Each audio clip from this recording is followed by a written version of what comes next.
Hi, this is Mr. Ditto. I'm going to go over the SumDog that I've been using for my action research report here. This is the opening screen that you can actually look at. You get to see some of the reports on me, and it shows activities, challenges, contests, and lessons that I can create, and specific skill sets off the Common Core that I can go over. Let me go to click play first. Let's show you some of the games that they can actually play during this.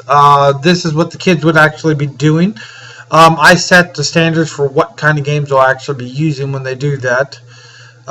There are some STEM activities in here that they can actually participate in.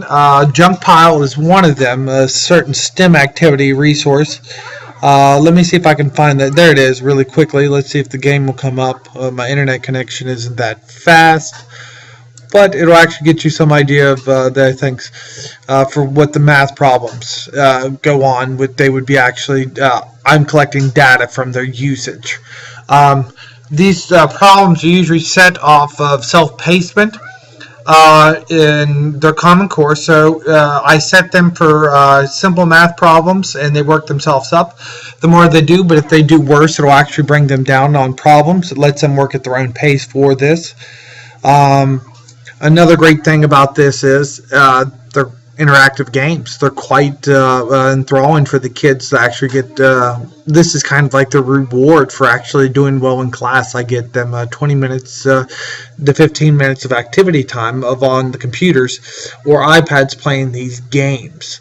And they don't even know really, or they don't even act like they know that they're even playing math games at all, and they're doing practices of their math work at this time.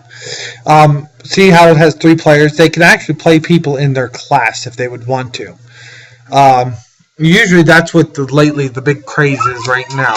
So see, it's showing that some of the problems are there. And I stack these on top of each other for that.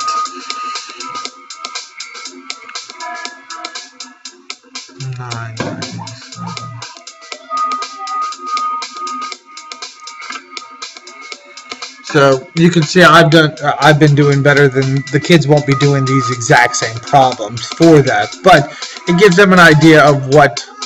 So we stack that. Let me actually get out of this game so I can. There we go. But here's some of the reports. You can see some of my kids. It shows me what grade level problems and how many they got right. How many they got right on this one. It shows total. I can actually specify what's the standard for what grade they've done. If I want to get more in depth, I can actually go into look at all of the different other classes. Questions and answers, accuracy over time, latest accuracy, speed in seconds. Which this will let me update this. It also breaks them down into a nice, neat graph for me to use and actually be able to do this. I can actually watch the concentration during that time. For specifically, it shows me who's at the top of the speed per seconds. This shows that it takes him 10 seconds compared to Dustin Baker, which takes him less than 4 seconds to answer per question. That also breaks it into a nice thing. It also gives me ideas for lessons, which I have used. I set their times. Let me do activities. Challenges. Here's the challenges that I've done. They've had competitions that have gone on. I've tried to do this through the year. And usually they're doing what we're doing. Like we were doing a money unit, and you can see Ditto's money contests. They would flash coins on the screen and let them do that. Let me show the Common Core standards real quick here just to get them brought up there so you would actually get to see. I can choose what student and what Common Core. Let's do Mr. Ditto second grade class. And then I can actually choose which standard I can actually get them to specifically break down into. So see, it actually goes into within 20, and it shows every individual standard for the Common Core, national standards. And you can check or uncheck accordingly. Or if I'm just doing specific topics, that's actually really well. Because I definitely use that specifically for the money, but still let them practice during that time on that. Well, thank you. I hope you enjoy.